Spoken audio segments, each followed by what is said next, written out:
You know, when I was in business school, the most horrible subject of all was accounting. You know, I was sound asleep in accounting course. And on top of that, I argued with the accounting teacher because the accounting teacher had no idea what accounting was. The guy was an idiot. So Rich Dad, Poor Dad is more appropriate today because if you read Rich Dad, Poor Dad, this is all it's about. It's about a financial statement. Income statement, balance sheet, statement of cash flow. How could it not be relevant when 99% of all people graduating from school don't even know what a financial statement is? And if they do, they probably had the same accounting teacher I had, Mr. Boring, who wasn't really an accountant. He had a master's in accountancy, but he had never been an accountant.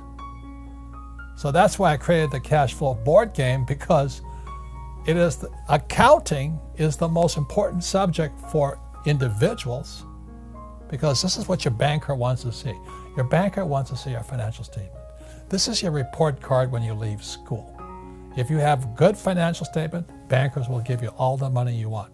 See, bankers have never asked me for my grades or my college I went to. I want to say this. You have this, they'll give you all the money you want. Point out really, really quickly the differences between what they're teaching in school and what we at Rich Dad teach. So this is the very big difference. Like I said, most school teachers are like my poor dad. And this was Rich Dad, Poor Dad. What you're seeing here is a financial statement. You know, Rich Dad, Poor Dad is a book on accounting, the most boring subject on planet Earth. But book number 2 of Rich Dad was this one. And this was called the cash flow quadrant, right? You have E, S, B, and I. So, test for you. What does E stand for? Employee. Good. And what do employees always say? That they work for money. But they want job security, exactly. Paycheck, and pension. Yes. Okay. What does S stand for? Self-employed. They're small business owners. Yes. Doctors, lawyers. They work for tips. They work for tips now. So they're self-employed. And B stands for what? Big business owners. So 500 employees or more. Yeah. And I stands for what? The investor. Investor. It's more than just investor, it's insider. You see, this is like Shark Tank on the TV shows. These guys here have done this and they've done this. So this was my poor dad, this side. This was Rich Dad here. So the difference, that's what schools are not teaching you, is what's the difference between these people and these people. That's the big difference. And that shows up, so when I was about your age, I had to make a decision. I was a pilot. You know, most of my friends went to fly for the airlines, but I'd be here. Or I could be, I could be in Alaska flying fishermen around the place, a pilot with a small plane and, flying around the place. Or I could own an airlines, or I could invest in airlines. And that's the difference in the mindsets and skill sets. You don't just make crossings. The education is extremely different on this side than on this side here. I know most millennials, they want a high-paying job. They want to be able to pay the rent, eat, and all this stuff. And then you dream of the big house, a nice car, and all that. But that's why 99% of Americans are broke, because their heads are on the wrong spot. So when I asked Kim if she would take an accounting course, it was just 2 days. I wanted to see if her head could get into the asset column. That was the difference, wasn't it? Yeah, and actually, it didn't happen right at that moment, but You fell in love with me? Of course I did. Of course I did. But this started the journey on investing. This started the journey on assets. But I do remember the moment down the road where, just like everybody else, I was focused on the income column, get a job, get the pay raises. If you're an hourly wage, work more hours or raise your hourly wage. So I was always focused here. And then finally, this is after we'd actually bought some investment properties, the light finally went on, and I'm like, instead of focusing on acquiring income, what if we focus on just acquiring assets, that the assets go into the income column? Like this. So that was a huge shift in my mindset. And once that shift happened for me. I don't think about the income column anymore. I just think about the asset column. And that's our game called cash flow. Yep. And so when Kim and I met, we had nothing. It took us 10 years to go from nothing to financially free. Wow. So she was 37 and I was 47. But that's the power of focusing on Asset column. assets versus liability. Most people are so busy working for money, so busy trying to pay their bills, and so busy buying liabilities they think are assets. So my first gift to Kim was the counting game to get her head in here, and today we're financially free. You know, that's the whole thing. So everybody can do it. It's a matter of putting your head into the right column. And then for me, it was in '73, I took my first real estate investment course here. I'm free. You know, I lost money, made money back, but I never got out of the asset column. We're still practicing here every single day. Yeah. I'm working on a new project right now in the asset column. It's going to put a lot of cash flow into the income column because, again, we're focusing on the asset column, not the income column. There's three kinds of money today that you guys got to be aware of. One is God's money, and God's money is gold and silver. So this is silver. Yeah. And this is gold. The reason I brought it is most people don't know what it looks like. And then there's government money, which is fiat currency, which is the dollar, the yen, the peso, the euro, the yuan. Yeah. Fake. And everybody's working hard for it. It's like eating fake food or drinking fake water. That's why people are getting sick financially, because they're working for fake money. Yeah. Okay. And then there's fake assets, which was another part of the fake millennial, the fake generation series. But the reason I brought this here is most people haven't seen it. This here is real silver, plata. Okay, that's what it looks like. And so in 1972, and this here is gold. Yeah.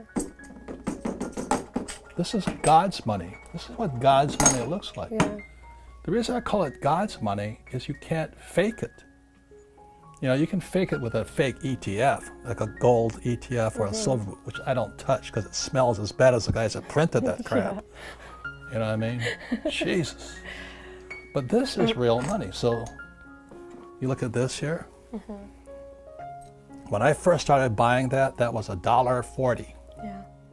Today, that's $16. And this here is oro, gold. And the reason we brought it in is most people haven't seen or touched. This is real. This is God's money. Yeah. Why did I say it's God's money? Because it was here when the earth was created. Yeah. And it'll be here when we're all dead and gone. When you're saving those fake dollars, this will still be here. Yeah. Or those fake ETFs or those fake stocks. So this here is called a grain box. There's 500 of these little tubes like this. Wow. 500 coins in here. And this is one, which is worth more. Which one's worth more? The gold. Yeah, this is worth more than all that. Yeah. Now the reason I say this is because for your generation, this could be the biggest opportunity you'll ever see. I'm not making any commissions on this stuff. Yeah, of course. But if you look at what happened with the fake central bank, see the purpose of the central bank or the Fed or all, you know, the Japanese, the Bank of Japan or the European Central Bank, they pump out fake money. The purpose of central banks like the Fed is to protect the banks, not you. They're a criminal operation as far as I'm concerned. You're going to find that most of my talks is about the Fed. So I would recommend you guys buy this stuff. Yeah. Don't save money. Don't save government money, because they're corrupt as hell, as you know. Yeah. Save God's money. In school, they compensate for risk by telling you to memorize the right answer. So in other words, these kids leave, young people like you, leave school thinking, oh, if I know the right answers, then there's no risk. And it drives old guys like me crazy. Because everybody's talking about millennials. What's wrong with them? You know, millennials are the most highly educated generation in history. They have the cell phone. They didn't get educated in school. They got educated on social media, on the cell phones. They know all the answers, but they're afraid of doing anything. Yeah. You know, the biggest complaint about my generation is millennials know all the answers, but they can't do anything. And the reason they can't do anything is because you might hurt somebody's feelings, you might make a mistake, you know, and that just keeps you guys just trapped in this little box here. Yeah. So that's one of the reasons I think millennial money is such an important point here, because if you're going to come into my world, old guy's world, or the information age, you've really got to understand what is risky and what is not risky. And in my world, if you play it safe, that makes you stupid.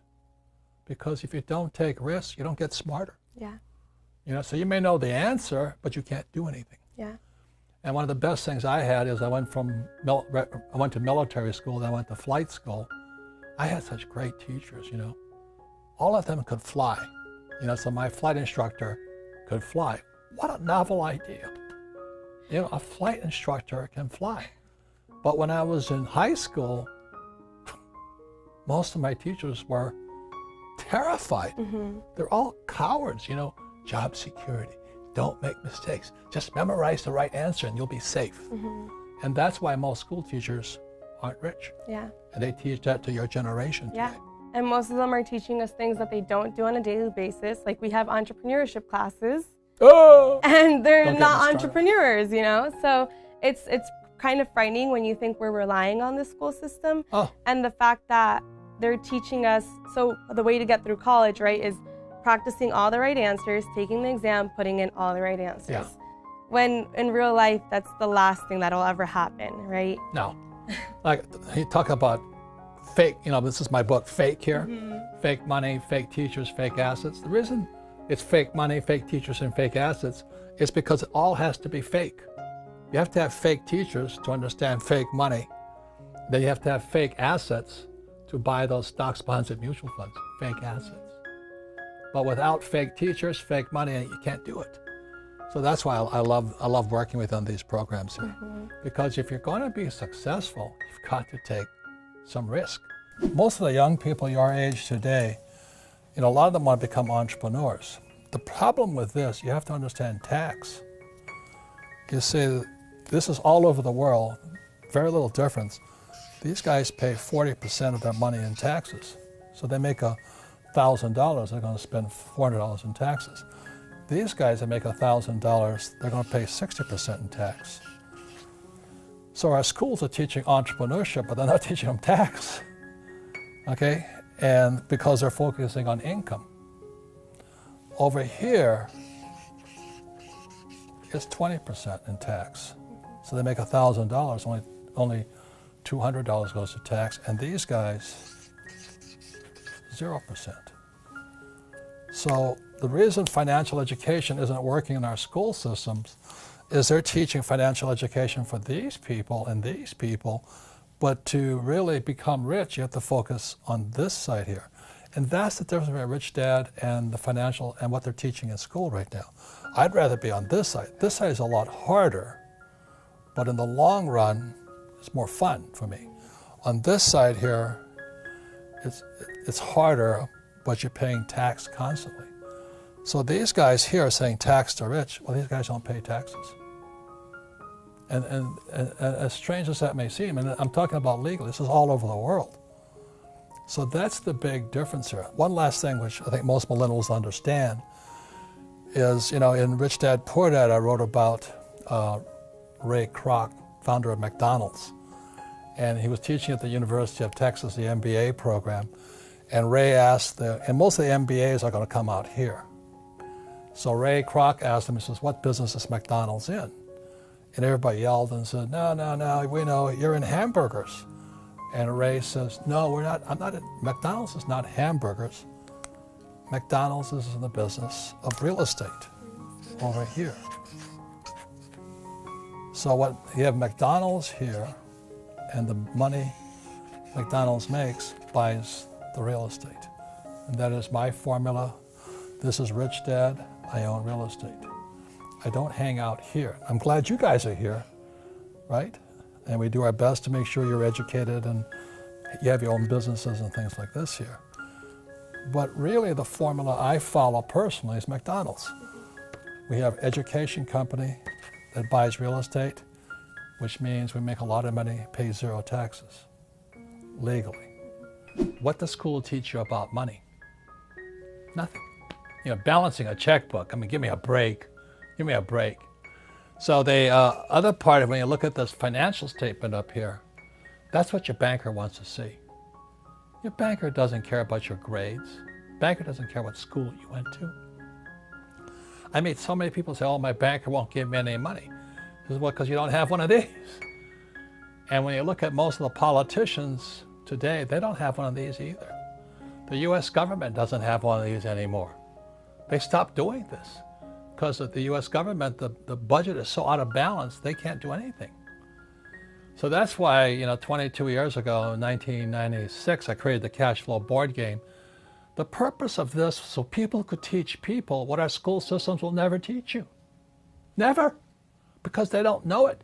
Because evidence is now coming out that the school system was hijacked by the ultra-rich years and years ago to never teach people what I know, what my rich dad taught me. So that's why most of our political leaders are broke. They're poor people. Who makes the most? The politicians, they got paychecks for life, they get benefits for life, and they got all this stuff, but they're doing a horrible job. So you're going to depend upon the government to take care of you. That's crazy. A lot of people don't like Trump. I understand why. But he really understands this stuff. I know, because he's my friend. We wrote 2 books together. This is how the rich think. Even if you hate Trump, and Trump doesn't pay taxes. That's why he doesn't want to show you his tax returns. I mean, you got to be crazy. So they'll never teach you this in school. And there's a reason for it, to keep you working harder and harder and harder. So we created this board game here. As you play it 100 times, your brain will change. Because you're doing something. The game is changing all the time in front of you. It's not invest for the long term of the stock market. I hope it works for you, but markets crash every 10 years. So I like this game a lot better.